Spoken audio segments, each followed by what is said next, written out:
Hello friend, web technology के course की playlist में आज की वीडियो में हम डिस्कस करने वाले हैं यूनिट 2 जिसका नाम है वेब पेज डिजाइनिंग। इस वीडियो में हम डिस्कस करने वाले हैं यूनिट 2 के शॉर्ट टाइप क्वेश्चंस के बारे में जो कि प्रीवियस ईयर एग्जाम में पूछा गया है 2 मार्क्स में। वीडियो को लास्ट तक जरूर देखिएगा। और हाँ, अगर आप इस पीडीएफ को डाउनलोड करना चाहते हैं तो डिस्क्रिप्शन में लिंक है, आप वहां से जाके डाउनलोड कर सकते हैं। सबसे पहले बात अगर हम करें तो इसमें सबसे पहले क्वेश्चंस क्या है कि डिफरेंशिएट बिटवीन एचटीएमएल और एक्सएमएल। तो एचटीएमएल और एक्सएमएल में क्या डिफरेंस होता है, इस चीज को हम डिस्कस करते हैं। तो सबसे पहले अगर हम बात करें, जो एचटीएमएल होता है उसका full form hyper text markup language होता है, और जो एक्सएमएल होता है एक्सटेंडेबल मार्कअप लैंग्वेज होता है। इसका फोकस होता है अपीयरेंस ऑफ डेटा, मतलब डेटा के ऊपर जो भी ओवर द इंटरनेट यानी कह सकते हैं वेबसाइट या वेब पेजेस के ऊपर जो भी कंटेंट हमको देखने को मिलता है वो एचटीएमएल के ऊपर एचटीएमएल बेस्ड होता है, यानी एचटीएमएल में लिखा गया होता है।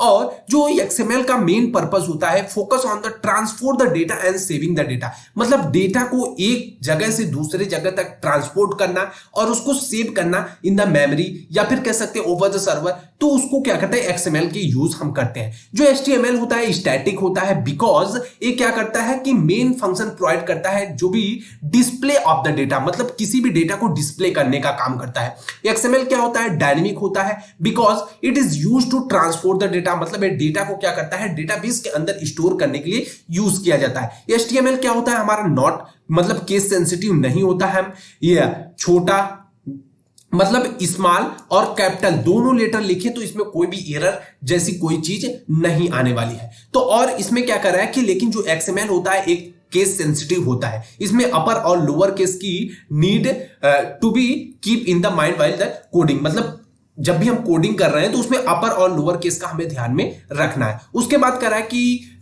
नेक्स्ट पॉइंट में white space are not preserve, ठीक है। इसमें व्हाइट स्पेस को प्रिजर्व नहीं किया जाता है, लेकिन यहां पे क्या किया जाता है। उसके बाद कह रहा है कि it has its own predefined tags, मतलब एचटीएमएल में क्या होते हैं, प्रीडिफाइंड टैग्स होते हैं।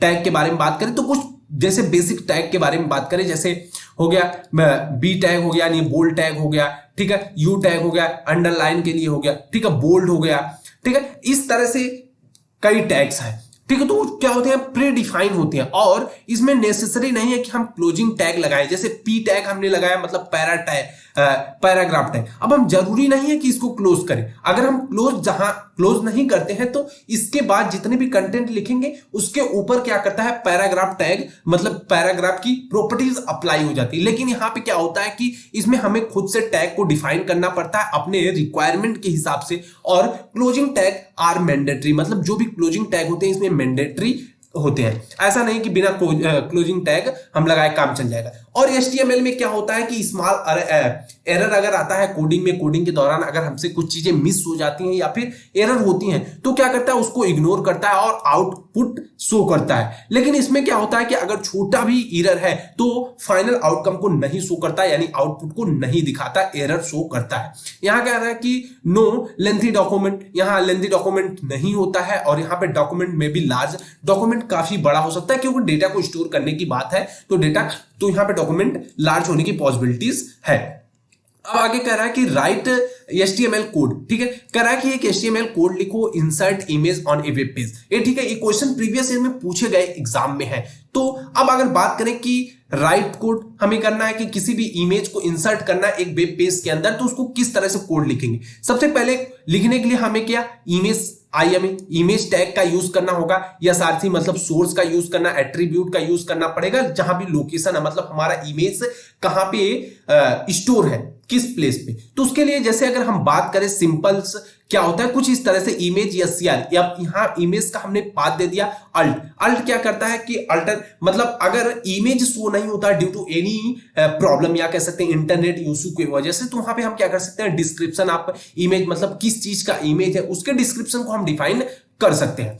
अब फॉर एग्जांपल अगर बात करें जैसे यहां पे तो इसमें दो चीजें होती है। अब देखो, या तो हम ऐसे भी इमेज को इंसर्ट कर सकते हैं, या फिर हम इमेज की हाइट और विड्थ भी दे सकते हैं, मतलब इमेज का जो वेब पेज पे पार्ट मतलब कितना एरिया में होना चाहिए, ठीक है, उस किस प्लेस पे होना चाहिए। तो यहां से हम क्या कर सकते हैं कि उसके विड्थ और हाइट को भी डिफाइन कर सकते हैं, अलाइन भी कर सकते हैं। अलाइन सेंटर हो सकता है, लेफ्ट अलाइन, राइट अलाइन, और जस्टिफाई कंटेंट भी हम कर सकते हैं।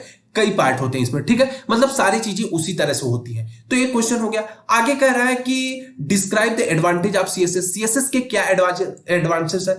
तो सीएसएस क्या होता है? कैस्केडिंग स्टाइल शीट, यानी सीएसएस के एडवांटेज क्या है? तो एडवांटेज के बारे में अगर हम बात करें कि सीएसएस के एडवांटेज क्या है, तो सबसे पहला एडवांटेज क्या है? The separate of content and presentation. जो separate of content and presentation का बात करें कि मतलब जैसे जब हम HTML लिखते हैं, टैग्स डिफाइन करते हैं, उसमें सेक्शंस डिवाइड करते हैं, या कह सकते हैं डिव बनाते हैं। जब हम HTML लिखते हैं, ठीक है, अलग अलग टैग्स का यूज कर सकते हैं। तो सीएसएस का जब हम यूज करते हैं तो सीएसएस में हम क्या करते हैं कि हर एक टैग को, यानी हर एक कंटेंट को हम अलग अलग टारगेट करके उस पे मल्टीपल प्रॉपर्टीज को अप्लाई कर सकते हैं सीएसएस की, ठीक है। तो वही कह रहा है कि the separate of the content and presentation, मतलब किसी भी कंटेंट को हम सेपरेटली उस पे वर्क कर सकते हैं। यहां पे कह रहा है कि separate of the design and layout of A web page from the content of the page, मतलब जो भी content of page, overall content को अगर हम देखेंगे, कोई वेबसाइट है, वेब पेज है, उसमें मल्टीपल कंटेंट्स, अब हम किसी पर्टिकुलर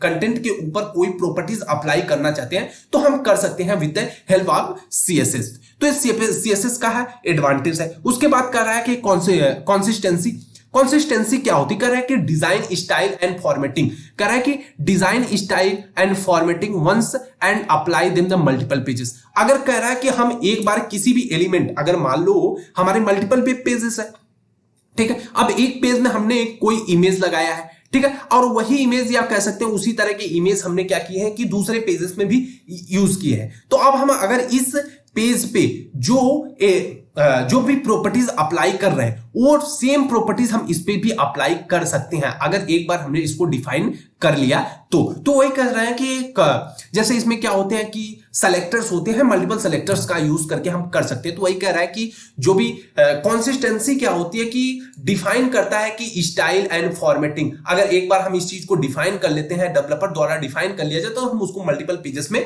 यूज कर सकते हैं। उसके बाद फ्लेक्सिबिलिटी एंड कंट्रोल आता है। तो कह सकते हैं सीएसएस हमको क्या बहुत ज्यादा फ्लेक्सिबिलिटी प्रोवाइड करता है, और कंट्रोल तो है, more control over the design layout के ऊपर आपका पूरा कंट्रोल होता है। आप किस तरह से किसी भी एलिमेंट को ट्रिगर कर रहे हैं या फिर सेलेक्ट कर रहे हैं और उस पर किस तरह की प्रॉपर्टीज को अप्लाई कर रहे हैं। और फास्टर लोड टाइम्स होता है। फास्टर लोड टाइम क्यों होता है? क्योंकि सेपरेटली स्टाइल इंफॉर्मेशन जो भी होता है, मतलब हम क्या कर रहे हैं कि अगर HTML की एक फाइल है, ठीक है, उसके बाद CSS की दूसरी फाइल है, तो जो CSS की दूसरी फाइल है, सेपरेटली जो फाइल है, information of the separate file can reduce the file size of the web pages. अब हम क्या कर सकते हैं, इस CSS फाइल की साइज को रिड्यूस कर सकते हैं, जिससे क्या होगा, लोडिंग फास्ट हो जाएगी, ठीक है। उसके बाद load time and the better user experience, जिससे बेटर यूजर एक्सपीरियंस मिलेगा। जब जब आप किसी वेबसाइट को ओपन करते हैं या फिर किसी भी वेब पेज को जब आप ओपन करते हैं, ठीक है, ओवर द इंटरनेट, तो हम क्या करते हैं कि अगर वेब पेज में कंटेंट लोड नहीं हो रहा है तो हम क्या करते हैं, वहां से स्किप कर जाते हैं, यानी कह सकते हैं उस वेबसाइट से बैक आके दूसरी वेबसाइट को ओपन करते हैं। तो ऐसा क्यों होता है? क्योंकि वो क्या करता है कि बेटर यूजर एक्सपीरियंस नहीं देता है, एक्सपीरियंस खराब कर रहा है। ऐसा क्यों होता है? क्योंकि फास्टर लोड नहीं होता है, मतलब कंटेंट उस पर लोड नहीं हो रहा है, टाइम ले रहा है। तो आज की डेट में सबके पास टाइम की कमी है भैया, तो हमें क्या करना है कि तो CSS क्या करता है कि ऐसी भी फैसिलिटी प्रोवाइड करता है जिससे हम क्या कर सकते हैं, अपने कंटेंट को जल्दी से लोड करा सकते हैं। इंप्रूव एक्सेसिबिलिटी कर रहा है।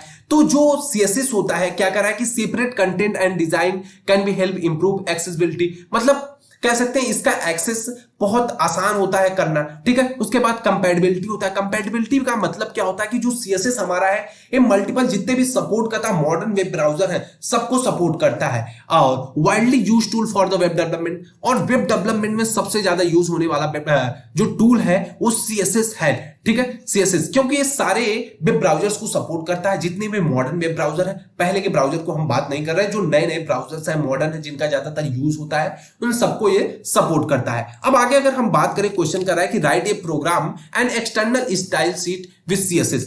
कह रहा है कि एक प्रोग्राम हमें राइट करना है कि एक्सटर्नल स्टाइल शीट। देखो दो तीन तरह के सीएसएस फाइल होती है, इनलाइन सीएसएस होती है, इंटरनल होती है और एक्सटर्नल होती है।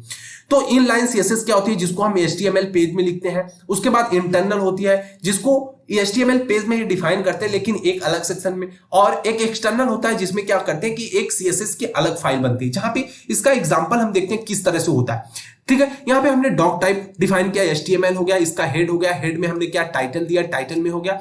और यहां इसके बाद हेड के अंदर हम लिंक दे देते हैं स्टाइल शीट की। यहां पे स्टाइल शीट हो गई, टाइप हो गया, टाइप क्या हो गया, टेक्स्ट हो गया, सीएसएस फाइल का नाम हो गया, और यहाँ पे स्टाइल डॉट सीएसएस, यहाँ पे फाइल, उसकी फाइल का लिंक हो गया, मतलब फाइल कहाँ पे स्टोर है। उसके बाद हेड हमने बंद किया, बॉडी, बॉडी के अंदर h1 टैग हो गया, हेलो वर्ड हमने लिख दिया, यहाँ पे पैराग्राफ है, और एक ड्यू बनाया बॉक्स है जिसमें क्या कर रहा है कि this is a box with A border, एक बॉक्स है जो बॉर्डर के साथ है। ठीक है, हमने बंद कर दिया। अब यहाँ पे बॉडी को हमने बंद किया, देन अगेन हम क्या किए, एचटीएमएल को। अब हम क्या करते हैं, सीएसएस कोड करते हैं। ठीक है, सीएसएस कोड करने के लिए कैसे, एक्सटर्नल फाइल, जो भी एक्सटर्नल फाइल हमने किया था, अब यहाँ पे हमने बॉडी मतलब ओवर द जितना भी मतलब हमारा कंटेंट होगा वेब पेजेस का, उसके ऊपर बॉडी, वो पूरा क्या करता है कि वेब पेज का बॉडी होता है, उस पर हमने प्रॉपर्टीज अप्लाई कर दिया, कलर हमने अप्लाई किया, फॉन्ट फैमिली एरियल और sans serif का यूज कर लिया। ये ओवर द कंटेंट जितने भी वेब पेजेस होंगे पूरे ओवर कंटेंट सबके ऊपर पूरा कंटेंट हो जाए। उसके बाद H1 को हमने कलर नेवी दे दिया, उसके बाद टेक्स्ट अलाइन सेंटर कर दिया, उसके बाद पैराग्राफ हो गया, पैराग्राफ पी टेक्स्ट पे हमने कुछ इस तरह की प्रॉपर्टीज, और बॉक्स के ऊपर हमने एक प्रॉपर्टीज दे दी। तो इस तरह से हम एक्सटर्नल फाइल का यूज करते हैं। तो आई होप कि आपको चीजें समझ में आई होंगी। आज की वीडियो में बस इतना ही, यूनिट 2 में बस इतने ही क्वेश्चंस जो 2 मार्क्स में आने की पॉसिबिलिटी ज्यादा है, यानी कह सकते हैं प्रीवियस ईयर एग्जाम में पूछे जाने वाले क्वेश्चन है। आज की वीडियो में बस इतना ही। और हाँ, अगर आप इस पीडीएफ को डाउनलोड करना चाहते हैं तो डिस्क्रिप्शन में लिंक है, आप वहां से जाकर डाउनलोड कर सकते हैं। Thanks for watching the video. Thank you, bye bye guys.